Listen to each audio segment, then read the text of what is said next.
one of the basic responsibility, fundamental responsibility ng presidente ng Pilipinas is to uphold the Constitution. Correct. But what is BBM doing at the moment is trashing the Constitution. Anong recourse natin kung mismo ang Constitution ng bansa natin ay hindi nire-respeto? Yun yung tanong ko sa mga Pilipino. Anong gagawin natin? Hahayaan ba natin na tuloy-tuloy ito?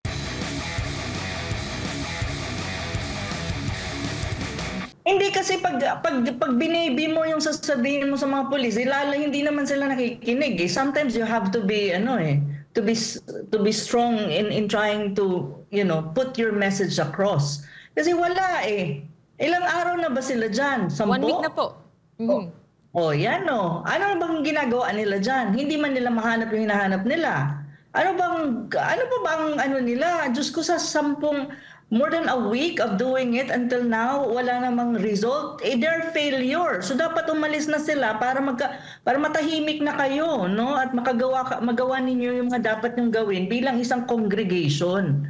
Kasi nakaka-disturb na sila, my God, anniversary nyo bukas. Yes. Yet they occupied your cathedral. Hindi ba na naiintindihan yun? Ba yan? Hindi lang Crazy cathedral, naman yan. Prof, basically yung buong compound po namin. Talagang naririyan sila, kontrolado. At kanina, Prof, kung hindi nyo pa naabutan, ikwento ko lang sa inyo, gusto ko rin malaman yung reaksyon. No? Kasi itong Lito Patay, meron siyang dinuduro-duro niya isang lawyer namin doon at yung isang missionary worker dahil naka-face mask. Ang gusto niyang gawin, tanggalin. At sabi niya, bawal daw yun. Tapos tinanong po siya ng lawyer, bakit? Illegal na po ba mag-face mask? Ang sabi niya, yes, this time it's illegal. Napaka-arrogante po. Biruin po ninyo, nandiyan po siya sa lounge, no? Holding area po ata ito ni Pastor. Grabe po yung pagrespeto namin sa mga lugar na yan. Pero para bang inangkin na po niya at kami walang karapatan na dito, Prof. Ina, maaari... Sige, si Sis Lorraine na. Prof, yes po, Doc Lorraine. Papanood natin kay Professor Ana, magandang paulit-ulitin natin. Total proud naman si Patay, di ba, sa pinagsasabi niya. Pakita natin para mas makita ng taong bayan kung anong itsura ng arroganteng PNP ngayon. Sige po, ito, panoorin po natin. Ikaw, tayo mo na kag-picture nga na wala ka mas? Sige daw. Managin yung picture? Sige daw, sabi. Tagala daw palihog ng mong mas. Thank you, ate. Thank you, ma'am. Di ba? Ikaw, ma'am. Hindi ba? Maglaro ta. Open magkata. Kami, open mo ko dire. Naman mo dire nga sa... Ano nga nagigit ko ang ako hindi pa in charge.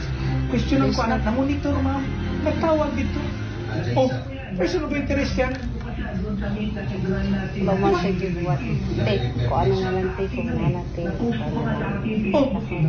Nanay instruction nito. Yung tawag sa ko. Ako, nag-relax nito. Scan ako, tawagan na po ko. Papicturean na siya. No. Kailangan mag-picture ka sa imong now. Or else, ipadampot ka. Ha? Forward, sir. Forward, sir. Sige, dito na ito na lisyon. Forward, sir. Hindi, disobedience. Disobedience, ipatanggal ang mask. COVID ba? COVID pa ba? Wala, sir. No. Ditulod, dire nga dapat open kanan. No. Sir, wait lang, sir. Is it illegal to wear a mask? Yes, this time. This time. Sir, is it martial law here? Dili, pero naay security reason. Security risk ang dili tanggal og mask. Kung may kaila siya. Ay. Pa may kaila siya, ma'am. Wa may kaila siya. Gusto na mo makuha. Sige. Na kay ID, i-confirm na mo nga kami in-charge sa security. Pakita na lang no. Di ba? Pakita na. Pareho raman gyapon. Sige daw, pakit. Tanggal ang kalo. Ganda yun. Disobedience. Nag-obey na gani. Thank you very much. Thank you. Wala, naghangyo gani ko. Naghangyo daw. Napaka-arrogante. Grabe. Prof, Doc Lorraine and Sir Mark, sarap ulit-ulitin ito. No? Ito ba yung sinusunod yung mga pulis dyan? Kanina sa bewang ni Patay. Baril ba yun? Pakita natin nila. Baka baril, no? Merong naka-armado naman kasi ang mga pulis dyan, ano? Sir Mark? Nakabaril sila. Armado mga pulis dyan. Ano yung sinasabing walang kahit isang baril dyan? Isa pa yan eh. Yun nga yung problema Pati natin kay presidente, Bongbong fake Marcos news na eh. rin eh. Yes, Prof, Diba, biro you're mo, saying? Mhm. can you imagine hindi, may nagsisisigaw ng ganyan sa'yo na may hawak na barel? How does that Diba? feel? How does that feel? Oo. In your in your own abode. Yeah. Intimidation siya masyado. Parang power trip talaga. At saka, yung intimidation very obvious. Hangyo, Bisaya, ako naiintindihan ko lahat yung pinagsasabi ng pulis. Ano pang hangyo? Pag sinabi mong hangyo, hindi ganyan yung asal. Pag sinabi mong hangyo, nakikiusap ka. Pero paano naman naging hangyo na parang tanggalin mo yan? Oo, hindi na pwede. Bakit? At ang bobing pa, ang face mask daw ay di na daw COVID. Gago. Hindi lang COVID ang kailangan mag-face mask. Kapag mayroon kang health problems or gusto mong hindi makalanghap ng whatever man na nandyan sa air, pwede kang mag-face mask at walang batas na nagsasabi na hindi pwede mag-face mask. Prof, singit lang ako Ano ba yan? Kasi Prof, ang Nakakabuo naririnig natin pulis na to, balita, ah. iba na daw kasi yung amoy dun sa compound dahil nga yung mga polis di na nga nakakaligo. Natural, di ba? Oh my Kahit God. ako, mapapamas ka kung mababaho na yung mga nakapaligid sa'yo dyan. At iba... At saka, yes po. Tina, it doesn't matter what the reason is. If I Yes. want to wear a mask, it's none of Yes. your business, di ba? Inside my home. Yeah. True. Tsaka gusto ko yung sinabi ni si Professor Ana, dami niya sinabi, di ba? Pero pinakagusto ko sinabi niya, gago. Gago ka talaga. Kasi totoo naman eh. Dadakpin daw niya. Dadakpin daw Oo, niya. dadakpin niya. Tapos for security reason, pwede mo naman sabihin, okay, pakitanggal muna ng mask, titignan ko yung mukha mo, and then you can put it back.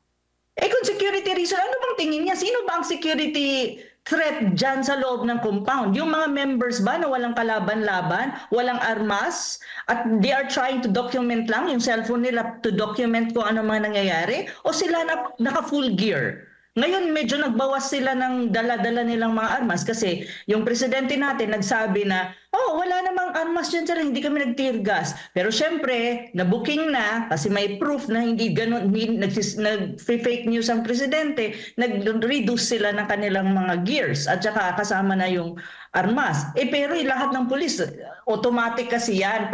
Hay nako, ang stupid talaga naman. Pag naka-uniform ka at personnel ka ng armed forces or ng PNP, ang barel is part of your uniform. Kaya hindi pwedeng sabihin na hindi sila nakabarel because yung barel mismo ng police is part of the uniform. Kapag ang isang military person nagsuot ng kanyang full uniform, yung barel is part of it. Hindi ba nila naiintindihan yon? So hindi mo pwedeng i-deny na nakabaril ang mga yan. Asan ba, nasa ang mundo ba at sa ambang planeta nakatira si Bongbong Marcos at hindi niya alam kung ano nangyayari dyan. Baka naman talagang hindi niya alam at pinifeed lang siya na kung ano sasabihin niya. Paano? Busy siguro siya sa ibang bagay. Hay nako. Professor Ana, kasi si Professor Ana, she's a columnist also. So in your recent column, you called the Marcos politics regressive politics and political harassment. And what did you mean by that? Kasi regressive naman, nagkakaroon ng regression ang politics ng Pilipinas kasi if you really look at what is happening right now, tama kasi pinakinggan ko yung interview mo kanina, Sis Lorraine, ang sinasabi mo nga kanina, ang issue ng KOJC ay hindi lang issue ng KOJC. Issue ito ng buong bayan. Kasi bakit? Una, yung issue ng abuse of power. Hindi lang naman ang KOJC ang ina-abuse sa pagdating sa kapangyarihan. Maraming tao dyan at maraming entity ang nakakaranas niyan. Pangalawa, human rights. Pangatlo, yung dissenting opinion, pinipress at sinusuppress. Si Doc Lorraine is a victim of it. Nakulong sa contempt, 'di ba? Eric, Attorney Roque, hindi ba totoo 'yan? Totoo naman 'yan eh. It's a fact, you know. Another thing is what? Ang media freedom. Hindi nila sinusuppress ang other media, especially the mainstream media because they follow the narrative of the current administration. Pero kapag critic ka sa media, ay gugurgurin ka nila. Ano nangyari sa SMNI? So these are manifestation na regression, nagkakaroon ng regression ang politika ng Pilipinas we always claim that we are a democracy. Oh, in a way may mga may mga problema sa democracy natin, but at least you can feel that you're free. But right now, hindi ganun eh. So regression siya to a certain form of government. And what is that? That's authoritarianism. Bumabalik tayo doon sa panahon ng kanyang tatay. Ang tanong ko kasi ngayon, kahayaan mo bang bumalik ka doon sa dating panahon na yon? Ako hindi ko na-experience yun ng totoo talaga kasi bata pa ako noon. 1986, 79 ako na ng panganak eh. Pero ang kwento sa akin ng aking mga magulang at ng lolo at lola ko, mahirap na panahon yun ng ating kasaysayan. Gusto ba natin maranasan yun? Worst? It would be worse than before. Yun eh. Kaya may regression talaga. Mayroon kang oppression, may consolidation of power ka. At ang nakakatakot pa dun na pinopoint out ko sa article is yung meticulous na deliberate plan para they will stay in power more than sa term ni BBM. Yun ang nakakatakot dun. Baka naman hindi lang 20 years, 21 years yan umabot if hindi tayo vigilant sa mga nangyayari. Baka more than that. Sige na sinasabi ko, this time it's worst. And if you look at really the projection, paano sila magstay in power, feeling ko, mas matagal pa yan kaysa sa nangyari nung panahon ng tatay niya. So if you really look at the whole country right now, regressive ang politics mo, may political harassment ka, very evident naman yan. And at the same time, there's this trend that we're going back to the old and darkest part of our history, which is the martial law era, the dictatorship. And I think this time, it would be worst. On another note, ang maganda lang ngayon, ang sinasabi mo nga kanina, Lorraine, is mayroon kang social media, may age of information ka. So to certain extent, may laban tayo na maging vigilante at i-expose yung mga nangyayari. Pero kasi kung wala, ay mahirap talaga ang mangyayari sa atin. Pero mabuti na lang, we're in the age of information and information technology. And kasi hindi nasa atin ang mainstream media eh. Hindi talaga. Nababadtrip ako sa Facebook, lahat ng mainstream media, ang reporting nila, mali. Even the international media, the western side, iba talaga ang mga nire-report. Paano? Bakit ganon? Of course, the Western media would have a very biased reporting of what is happening in KOJC and what is happening in the country. Bakit? May elemento ka ng Amerika na nakikialam. Ang Amerika talaga is very much evident sa nangyayari sa Pilipinas. Playbook nila to eh. CIA playbook to eh. Yun ang dapat natin maintindihan. So ang tanong ko ngayon sa ating mga kababayan, hayaan nyo rin bang bumalik tayo sa colonization period? My God! My goodness. Oh my God. Sister and Mark, my God. Hindi ko ma-imagine yung mga sarili natin na nandun tayo babalik tayo doon. Feeling ko, na talaga to. Pero nararamdaman ko yung yung tightening Itong September, crucial yan Magta-tighten up yan. Kasi makikita mo yung movement nila eh. They're really pushing ang legislative branch is being weaponized. Yung contempt power of Congress being weaponized against the critics of this administration. Lahat. So parang hindi ka na resource person sa Kongreso or sa Senado eh. Parang anytime soon, kapag hindi lang nila nagustuhan ng sagot mo, kulong ka. Mabuti sana kung doon ka lang sa premises ng Senado or ng Kongreso o minsan pa siguro pag hindi ka na gusto at talagang gusto ka nilang, kurgurin, mapunta ka pa sa totoong jail. So, ganito yung nangyayari sa Pilipinas. This is not anymore. Hindi siya good signs. Talagang, patungo tayo doon sa authoritarianism. Nandun na tayo.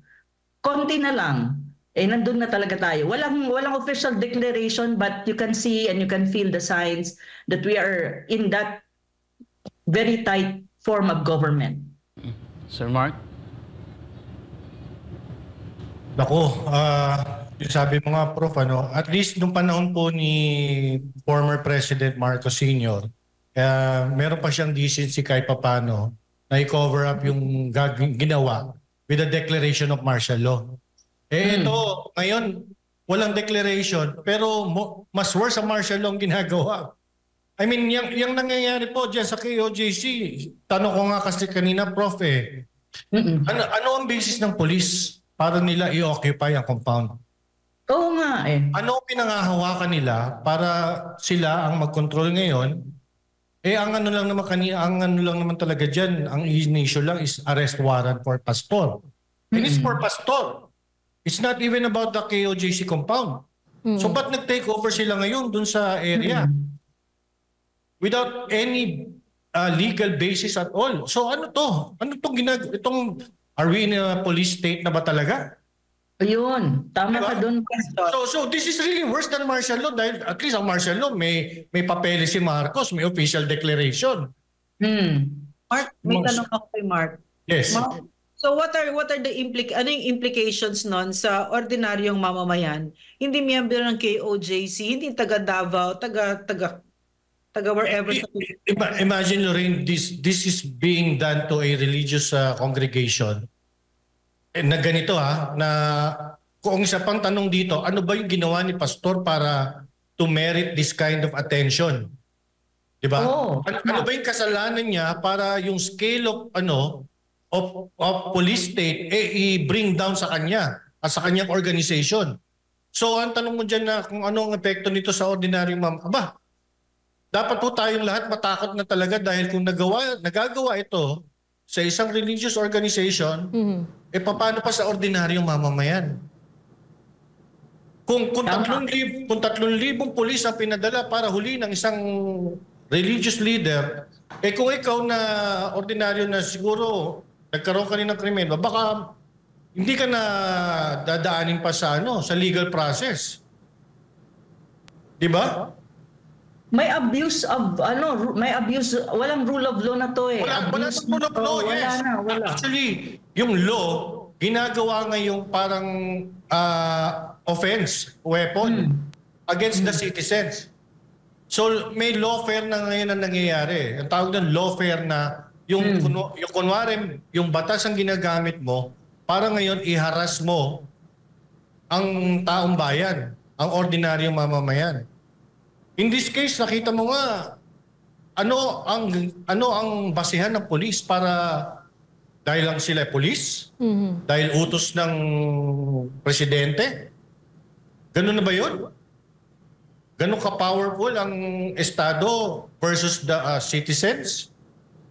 Ano na nangyari sa constitution natin? Sabi ko nga, Prof, ang dami nang nilabag sa ating constitution. Marami. Oo, marami na. Yung Bill of Rights natin pa lang, doon pa lang sa Bill of Rights. So yung betrayal of public trust, nandyan na yan. Diba yung culpable violation of the Constitution, nandyan na yan. All of this dapat erase na nga ito. Hindi lang ng mga abogado, but tayo mismong mamamayang Pilipino. Dapat po, talagang na natin to, ipagsigawan natin to. Dapat to, ipaglaban po natin dahil ngayon, KOJC. Bukas, sino? Tama. Yun ang tanong dyan. Mark. Yes. Ang kutob din namin, sequestration, katulad ng ginawa ni Ferdinand Marcos Sr., yung pagnanakaw, pagkuha ng hindi naman kanila. Kasi nag-freeze na sila ng assets ng na for some ridiculous reason, unprecedented, again, walang jurisprudence yung ginawa dito sa case ng So, in the end, ang nakikita namin dito, hindi na ito tungkol sa pag-aresto kay Pastor. Hindi na talaga, malayong-malayo na yon.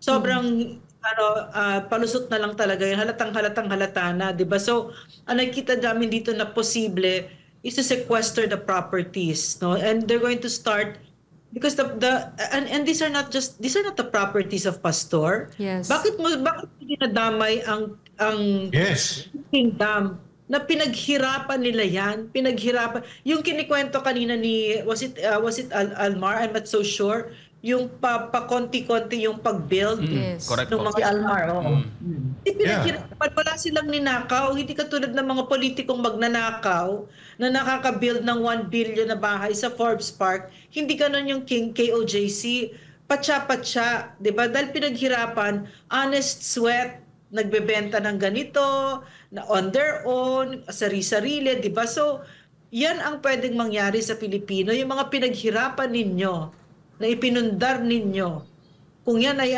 pwedeng kunin niya ng Estado. No? Pinapakita na nila sa atin ngayon, kaya namin gawin ito. Yan, Sususukat ko lang yung sinasabi ni Mark, sabi nga ni Mark, may constitution. At sinabi din kanina yan actually ni Lorraine, no? Ang presidente, one of the basic responsibility, fundamental responsibility ng presidente ng Pilipinas is to uphold the Constitution. Correct. But what is BBM doing at the moment is he's trashing the Constitution. Totoo yan eh. Kasi sinasabi nga kanina ni Mark, ang dami-dami na ng violation na kung titignan mo sa Constitution, parang basic fundamental rights natin bilang Pilipino, wala na eh. Nako-compromise na talaga eh. So ang tanong ko, ano ba ang ginagawa niya?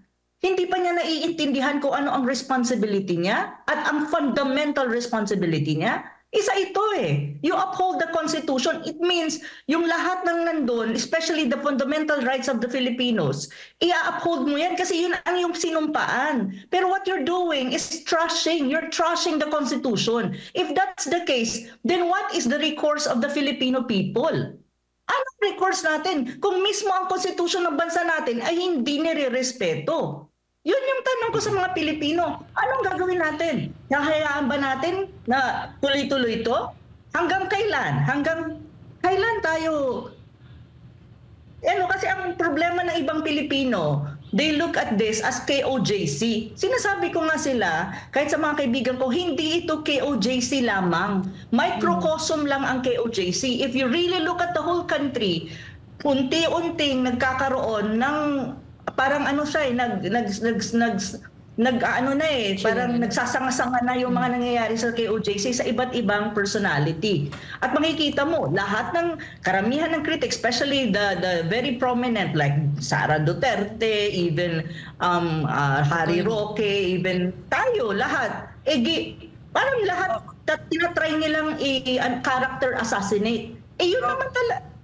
Character assassination is a violation of the fundamental rights of a person.